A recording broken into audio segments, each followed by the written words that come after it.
All right, returning to our top story now, a 35-year-old Sydney woman is fighting for life after a shark attack at Coogee Beach yesterday.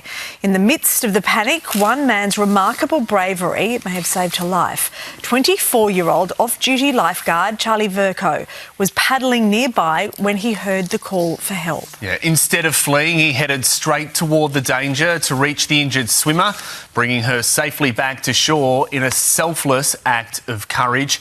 And for more, we are joined now by surf lifesaver Charlie Verco. Good morning to you, Charlie. I mean, such a huge 24 hours for you, mate. How are you holding up this morning? Yeah, good morning, guys. I'm well, thank you. Just hoping that she's able to pull through and make a full recovery. What happened? I was out training for a race on my board and paddling back through Coogee, and I heard someone screaming shark about 100 metres away, and just assumed that it was having a look. And most of the time when someone screams shark, it's not actually a shark, so I kept paddling over towards them, and I saw the shark grab the woman and start thrashing her around a little bit. And at that point I didn't really actually know what I should do, so I started signalling to the beach and trying to get the lifeguards involved and clear the water.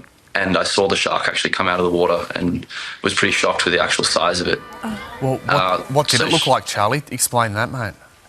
Yeah, it was about a 3.5 metre great white, and it's, yeah, you see the footage of it, and that doesn't capture what I felt when I saw it in person. I was at water level and I felt like I was looking up at its dorsal fins and its tail fin. It was just so powerful. And it dragged her underwater. There was a lot of blood in the water, so I couldn't see where she went. But luckily when she popped up, it had let her go, and I was able to go start bringing her towards the shore. I just can't imagine what the fear was like. Or did adrenaline take over for you? Yeah, absolutely. It was, upon reflection, I was very action focused. I was definitely terrified, especially when I actually saw the size of the shark. But I kind of decided that I was the only one out there on a board. So if I went in and ran away, that she was going to be left out there on her own. So I was just lucky that it let her go and I was able to grab her. So when you did, make it up to her there, Charlie, and as you say, grab her, were you able to talk to her? What condition was she in, and how did you get her into shore? Yeah, so she was obviously in pretty shocked state. She was able to say help and kind of respond to instruction, but that was about it. She wasn't able to have a conversation, and I directed her to grab onto the nose of my board and started paddling backwards, because I'm not on a rescue craft. I was on a board that I trained for big open ocean races in. So I couldn't turn it around, and we were so close to the beach I thought the fastest way was just essentially to drag her to the beach, but she was too weak to hold onto the nose. I got her to come and grab the drink bottle cage, and that worked for most of the way in, but she actually went unconscious about halfway in, and I had to grab her by the arm and just paddle back in with one arm. So you were just holding her head above water, were you? So she wasn't completely on the board? Yeah, she was too weak to get onto the board, and as I said, it was probably it's not a rescue craft, so yeah. I don't think I would have been able to control the board if I had her on the board. And so I just grabbed her by the arm, kept her right next to me, and held her head above the water and was just saying things like, keep breathing, we're almost to the beach, just anything, I guess, to fill the silence. I wonder how much your experience out there, because you were training at the time, that just helped you. You're so confident in the water. If it had been someone not as confident in the water, I just can't imagine how someone would get her in. Yeah, absolutely. I was very grateful for my training that I've had through the surf lifesaving community growing up in North Bondi Surf Club my whole life. It obviously doesn't prepare you for how to actually make decisions when you feel that scared in the moment. But I was proud of the fact that I was able to think to signal to the beach and do a big codex to get the water cleared and make sure the lifeguards knew that there was something serious going on. And yeah, just feel confident enough in the water to actually be able to handle another person whilst I was paddling quite a tricky board to paddle. Yeah.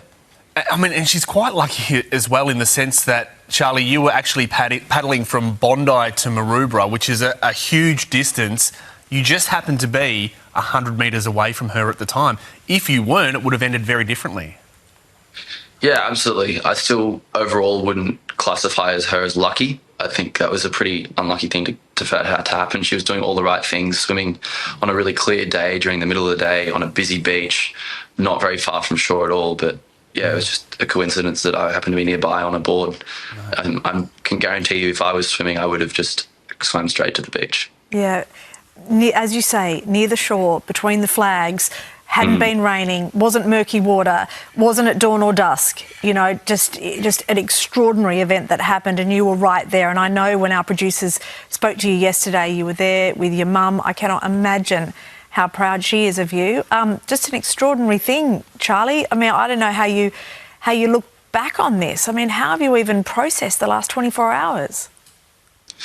Yeah, it's been a busy 24 hours. I've been chatting to a lot of people. I've had a lot of support from my community in just making sure I was all right. But I was happy to tell the story, to get it out there, because I was nearby. It's all about her. I'm incredibly grateful that I was lucky to be safe, and I hope that I was able to do enough for her to get to the beach, to all of the medical professionals, fast enough that they can help her. And I've heard this morning that she's in a critical state still, but stable.